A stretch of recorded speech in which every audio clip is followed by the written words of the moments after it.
Russia says stationing US long-range missiles here in Germany could mean that European capital cities become military targets.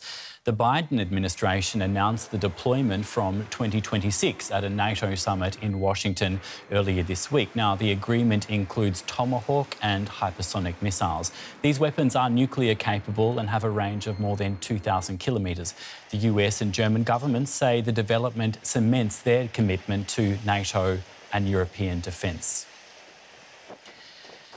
Let's bring in military analyst Marina Miron from King's College London. It's good to see you again. Tell us, US missiles are to be stationed on German territory for the first time since the end of the Cold War. As a military expert, what's your view on this?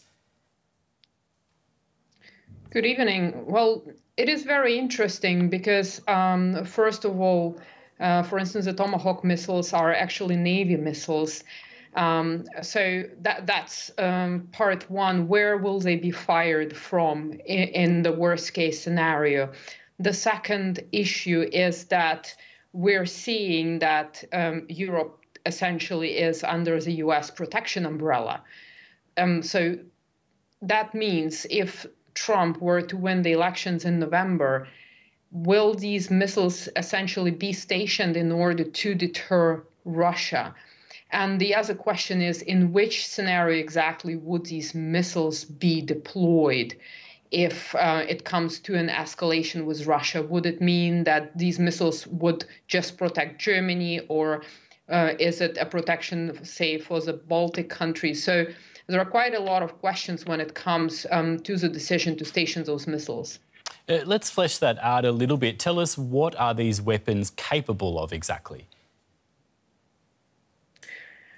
Well, essentially, the fear is, Tomahawk obviously can carry nuclear warheads, but it has been said that they will not carry any nuclear warheads.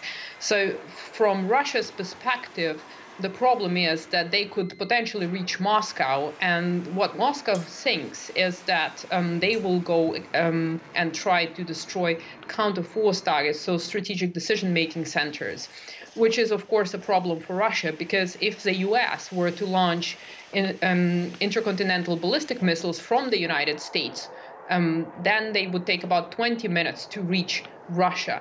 These missiles will take about 5 minutes to reach the designated targets, making it more difficult for the Russians to intercept them. So I think that's the key point, that the difference in time to get to their target and making it more difficult to intercept.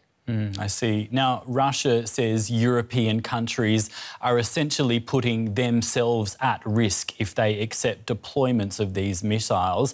How seriously should this threat be taken? Well, I think that Russia had to come back on the diplomatic level with some sort of statement, because right now the Russians are thinking of how to respond to this, because the United States and NATO countries raised the stakes. So is Russia going to raise the stakes, or is Russia will be trying to stay on the same level? And so while Russia is thinking now, should we relocate our decision-making centers out of reach of these missiles? Should we ramp up our air defenses? Should we send any missiles to the Houthi rebels or to countries like Venezuela or maybe Cuba? So while they are formulating this response, they have to show some sort of strength and their willingness to respond.